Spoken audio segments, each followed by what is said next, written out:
Well, the Melbourne Cup Carnival is upon us. My name's Nigel Carmody, and for each of the 4 days of the Flemington Carnival, David Hayes from Lindsay Park will join me to take an in-depth look at the runners across the major days. And David, Derby Day, something that's close to your heart. It's hard to believe it's 26 years since that amazing day in 1990 when you trained the 6 winners. How are we lining up and comparing to tomorrow? It was one of my favourite days ever. Probably happened a fraction early in my career, but it was a very special day. Our stable's got good depth across the board.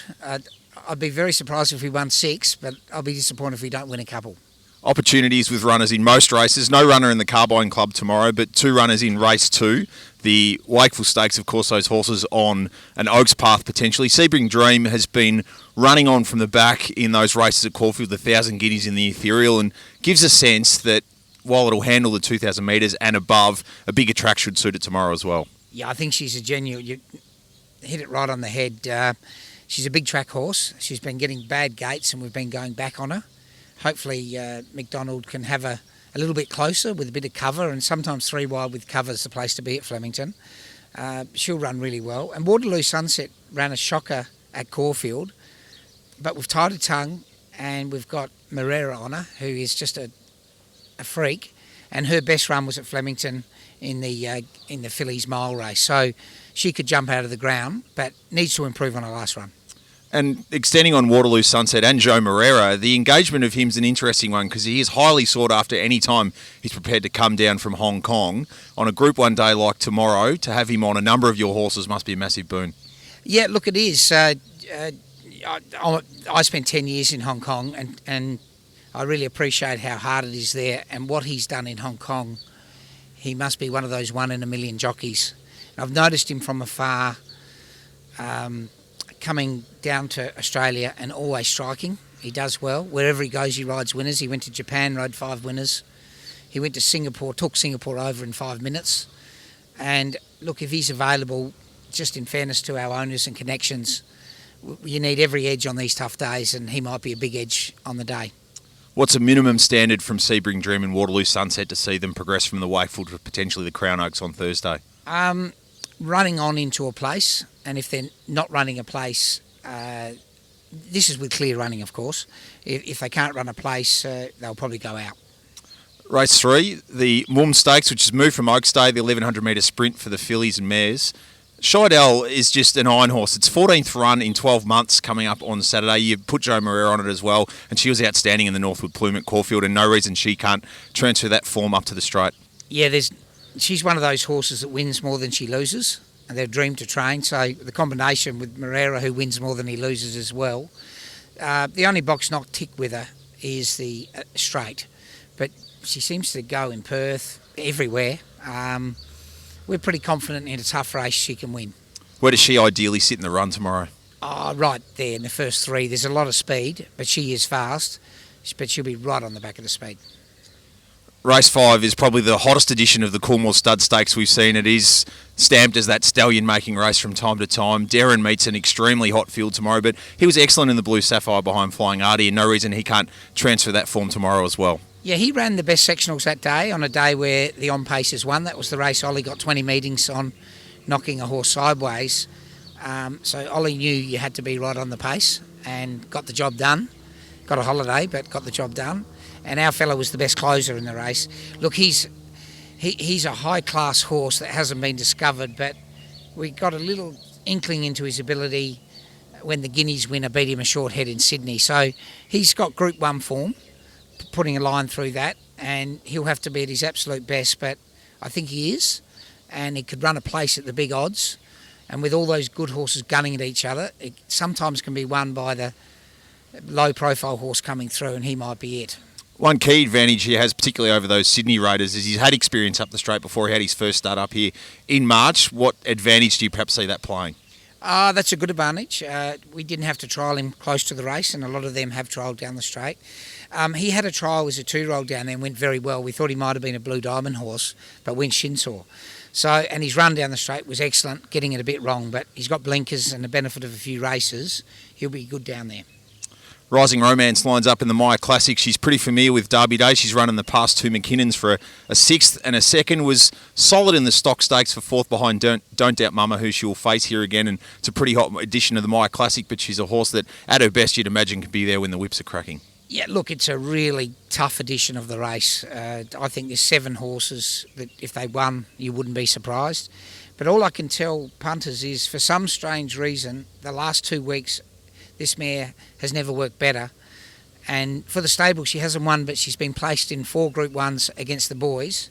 This is back against the girls, and it truly is the best I've ever seen it go.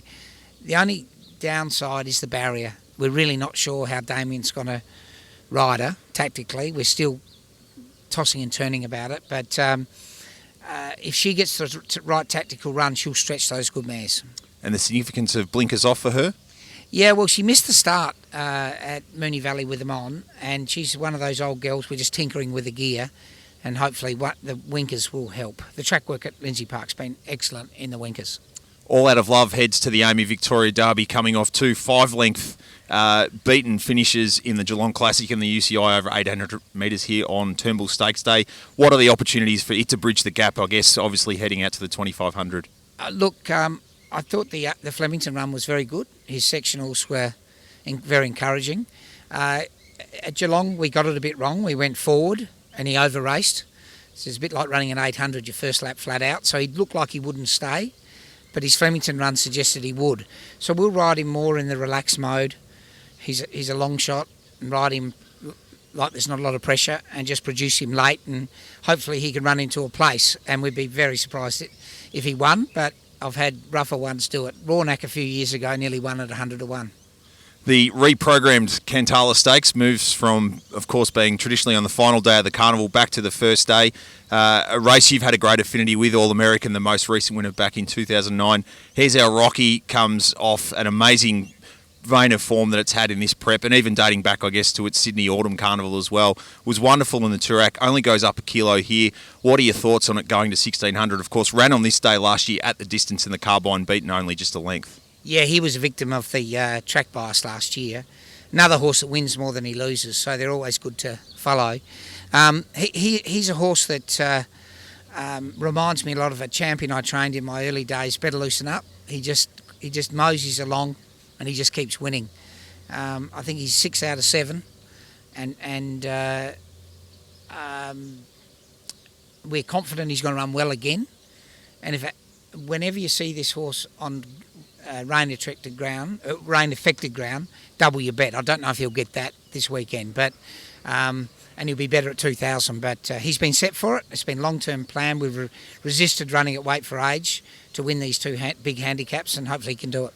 Will be the first horse since Magari in 1982 to do the Toorak Cantala Stakes double.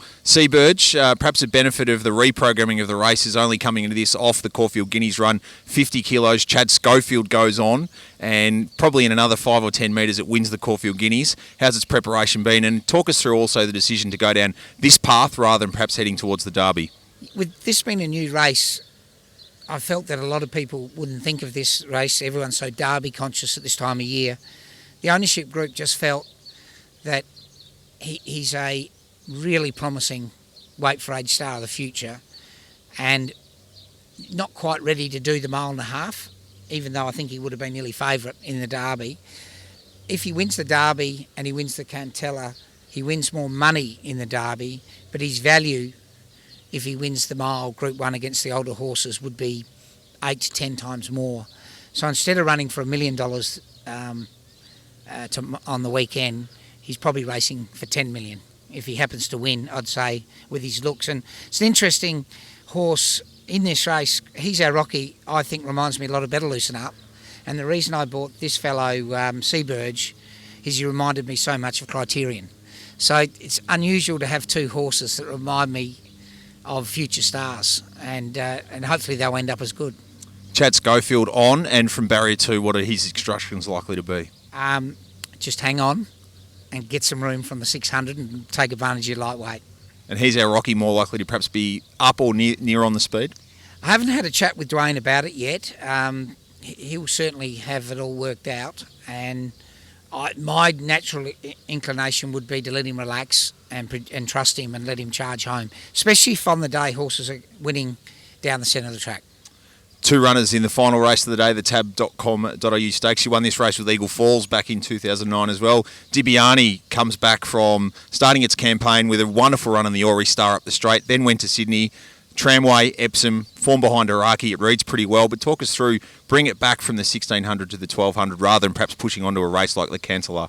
Yeah, look, unfortunately, this fellow won't turn Melbourne way. He's a Sydney sider. He's an ex-Hong Kong horse that hasn't adjusted to racing on the Melbourne leg, but he does go well in straight lines, and he did go well up the straight at the start of the spring.